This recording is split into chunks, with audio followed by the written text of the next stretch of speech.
Alors, ça donne ça sous la soute, donc du coup c'est tout simple. J'ai ici mon chauffage Truma qui passe tout au long.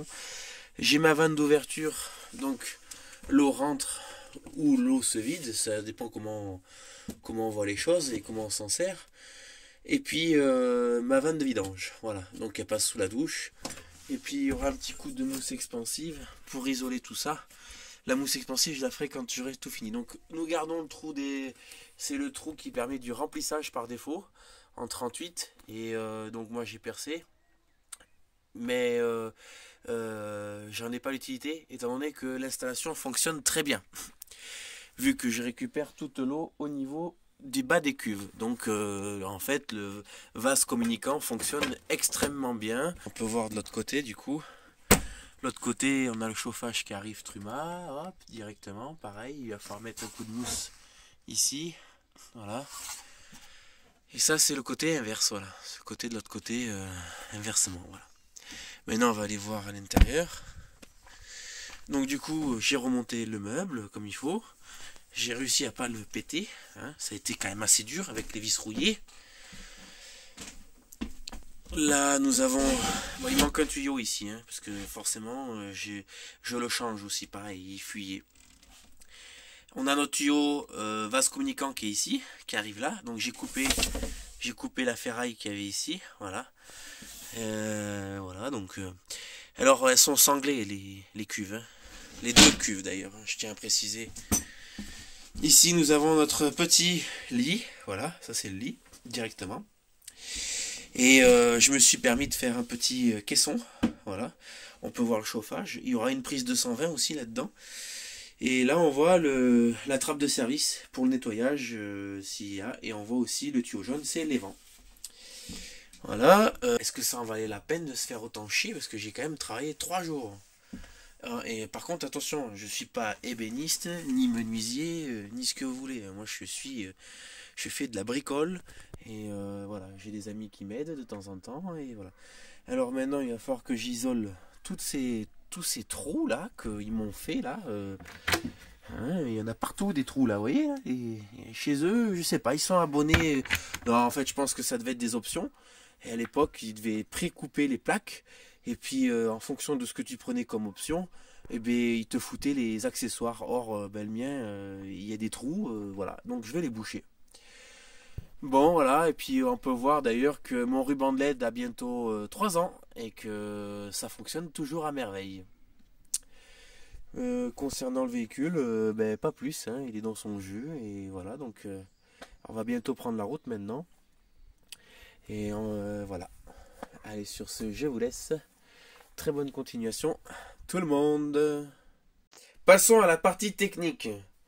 Alors, le tuyau, c'est du diamètre 15 avec embout, laiton, cannelé. Je voulais pas de plastique. Je fais passer mon tuyau ici, fixé avec un boulon dedans pour pas qu'il sorte. Une étanchéité que j'ai faite avec de la colle à PVC et ça fonctionne à merveille.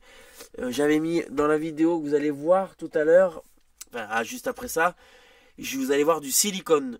Mais j'ai retiré silicone. Le silicone ne colle pas sur du polyéthylène. Donc la colle à PVC colle très bien et me fait fondre en fait un petit peu. Ça se mélange.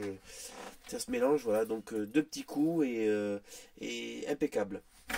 Donc le boulon intérieur. N'oubliez pas que quand vous percez votre cuve, il faut impérativement rajouter un boulon. Parce que sinon vos trucs vont se barrer. On peut voir qu'il y a un boulon ici. Donc ça c'est pour l'extérieur. Et normalement on peut voir mon boulon en laiton. Voilà. Si vous ne mettez pas ça, il y aura des vibrations qui vont se faire. Et le tuyau va sortir. Et je peux vous garantir que tous vos meubles là, les 100 litres d'eau vont finir dans le camping-car. C'est l'inondation assurée.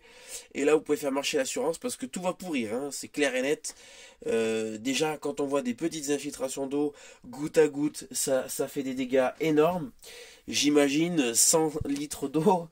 Voilà. Donc, ma contenance totale se monte à 205 litres d'eau, voilà, maintenant j'ai 205 litres d'eau, donc ça va me faire grosso modo 8 jours pour être seul et 2 jours en étant 6. Voilà. Litho 3 par 3, 3 carrés quoi en fait.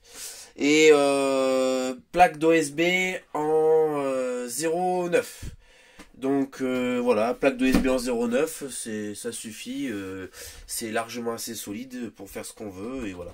Et donc là on peut voir, et oui bon, une petite baguette de litho pour faire une séparation. On peut voir voilà notre litho. Donc la planche là, elle est volontairement découpée un peu plus grande que prévu parce que c'est pour pouvoir éventuellement enlever la cuve sans tout démonter. Là par exemple, je peux enlever la cuve sans démonter entièrement l'arrière. Je peux, s'il y a un problème, une fuite ou quoi que ce soit, je peux travailler dedans. Pensez quand vous faites une modification qu'il faut pouvoir faire un retour en arrière. Par exemple, je perce ma cuve. Il est important de pouvoir démonter élément par élément sans avoir besoin de tout virer. Voilà.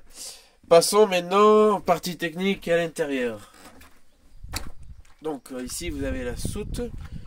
J'ai agrandi le volume de ma soute. On peut voir avant ma soute arrivait ici.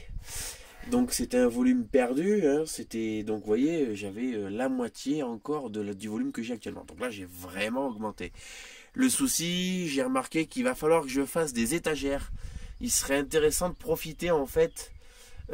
Alors je vais la laisser traversante. Je pense que c'est important pour pouvoir caser des choses longues. Mais sur le côté, je vais mettre des étagères. Des étagères avec un angle qui va me permettre de ne pas perdre mes objets pendant que je roule. Ici on peut voir les lithos. Voilà. Bon, mais niveau partie technique, je pense que voilà, j'ai réussi à ne pas esquinter le meuble, donc c'est impeccable. Je fais la vidéo, je vous montre mes péripéties au fil du temps avec quelques passages de mes petites galères et mes aventures. Voilà. Donc là, ouais, je voulais vraiment vous détailler la partie technique. Donc une fois que tout est démonté, je vais vous montrer l'intérieur. Il n'y a plus qu'à faire le ménage. Il y a du vent, alors c'est un peu chiant. Hop là. Alors. Donc ça donne tout ça. Ouais, je sais, il y a du boulot, hein. Ouais. Quand on se lance dans un petit truc comme ça. Voilà. Allez, maintenant on va nettoyer et ranger. Là on peut voir que c'était... ils avaient fait une surépaisseur qui servait strictement à rien. C'était simplement pour avoir les pieds à la bonne hauteur, pour avoir une bonne assise. Mais sinon ça ne servait à rien. Donc là du coup, ben, j'ai plus la marche. Je n'ai plus la marche et ça c'est cool. Regardez-moi ça, j'ai échappé à la catastrophe parce que là ici je comprenais pas pourquoi tout était humide à chaque fois, tout était trempé, même sans prendre la douche, sans rien. En fait tout simplement, voilà, c'est que j'ai une fuite ici. Donc vous voyez, donc voilà, donc ça sointe. Je sais pas si j'ai une fuite là aussi. Enfin en tout cas ces raccords là ils sont morts. Et donc du coup voilà, je me retrouve avec... donc là le but ça va être de les mettre à verticale. Et je pouvais pas me rendre compte de ça parce que déjà je savais pas qu'il y avait des tuyaux là. Et puis il y avait cette plaque, voilà, comme ça, dans le... Et voilà, donc ça faisait ça. Et je voyais pas que ça coulait. Et donc du coup, voilà, on se retrouve avec... on peut voir aussi que... putain la poussière c'est incroyable, qu'est-ce que ça peut salir. C'est dingue. On peut voir aussi que ils ont fait de la merde. Ils ont mis les vis des sièges directement dans le styrodure, parce qu'il y a du styrodure dedans. Bon, de la mousse pour tenir du poids. J'ai vu mieux. Donc bien sûr, nous avons tous les marquages, tous les éraflures. Voilà. Donc là, on peut voir, par exemple, ça a résisté là, ici, parce qu'il y avait 2 renforts là. Si tu veux. Du coup, je suis parti sur ces planches parce qu'en fait, je voulais acheter celle-ci, mais ils sont en rupture de stock. Alors, c'est la baise. J'ai fait Aurillac jusqu'à Rodez, soit une heure de route, plus d'1 heure de route pour rien. Et en fait, en regardant bien, ça c'est ce que je voulais acheter en fait, une 5 mm. Mais en fait, on peut s'apercevoir, je savais pas, c'est de la merde. C'est de la daube. Et il y en a une en bas, elle est toute esquintée, pareil. Elle se dépece en fait. Bon, je savais pas. Alors je sais pas si ça c'est bien aussi, hein. Alors vous me direz dans les commentaires si j'ai pas fait une connerie, je vais en acheter deux. Voilà, voilà. Ciao tout le monde. Ça fait sa taille, hein. C'est ouais, c'est grand, hein. Oh, oh, oh. Voilà, voilà, donc on va monter tout ça. En plus de ça, j'ai mis les plaques de bois. Bon, nous sommes le lendemain. Je vais vous montrer ce que j'ai effectué avec mon beau-père. Alors, bien sûr, c'est le bordel. Donc déjà, eh oui, il a fallu complètement tout virer pour pouvoir faire mon trou. J'ai une ferraille à couper là, vite fait. Alors bien sûr, je vais la couper que le truc qui gêne. Voilà, donc ça c'est bon. Donc et voici où on en est. Donc je vous explique vite fait. Notre cloison qui va cacher notre cuve ici. Donc ça sera fermé ici. J'aurai accessibilité. Hop, je lève si je veux faire un remplissage ou un entretien. Là, ça sera fixe. Du coup, finalement, je ferme là, je m'en fous. Jointé, et là, ça sera fermé. Fermé. Alors, peut-être que, ouais, je sais pas trop. Peut-être que je vais faire une ouverture là. Je sais pas trop. Selon comment on le lit, ça va gêner ou pas. Donc, voici comment c'est fait. En fait, voilà, donc j'ai fait comme ça. Et ici, voilà, c'est comme ça. Donc, finalement, c'est costaud. Oui.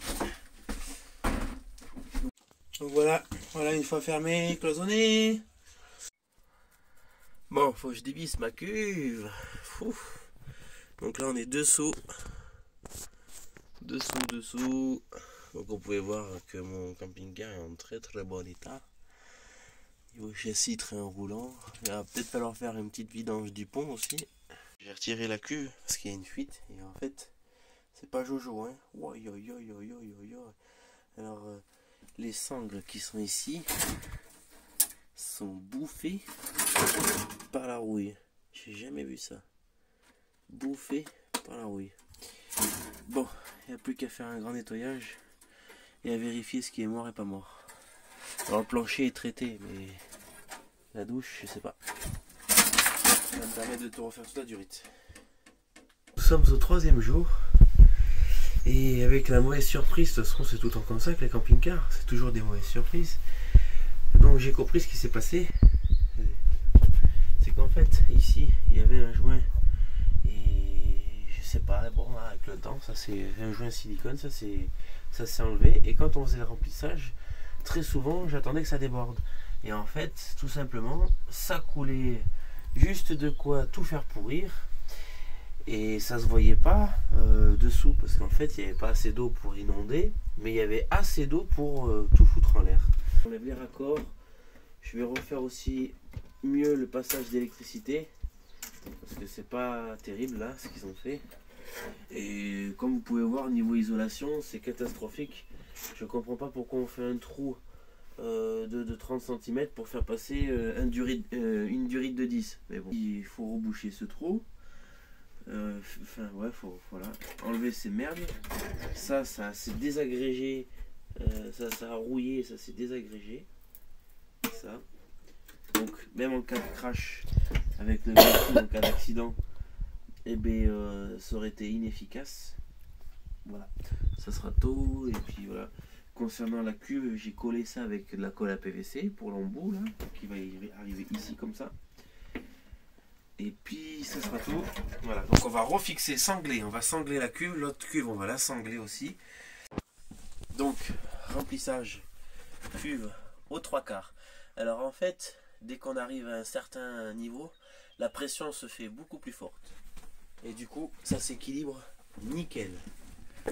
Là, l'eau, elle est juste devant. Alors, faut attendre un peu.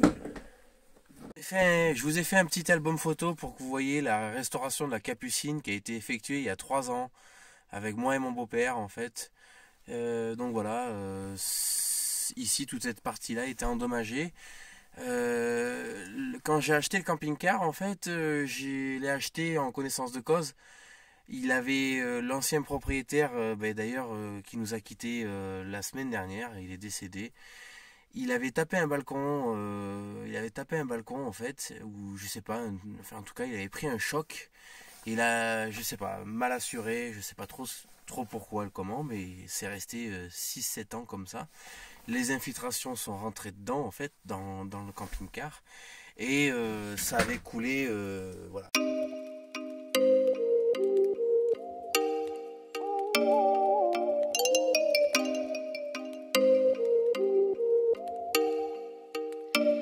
Oh, you make me wanna talk back to you. Say it like that. If I hate you, then find someone new. Baby, but you know I never will. No, so I choke you down just like a pill.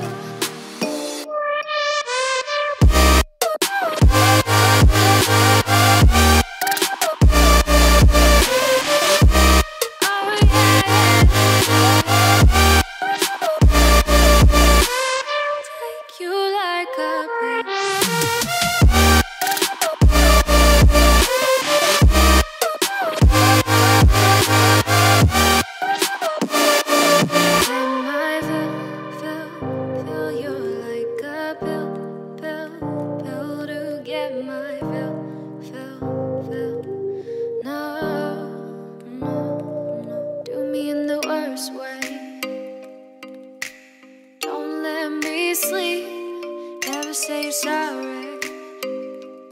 Oh, maybe I'll leave, baby, but you know I never will. No, so I choke you down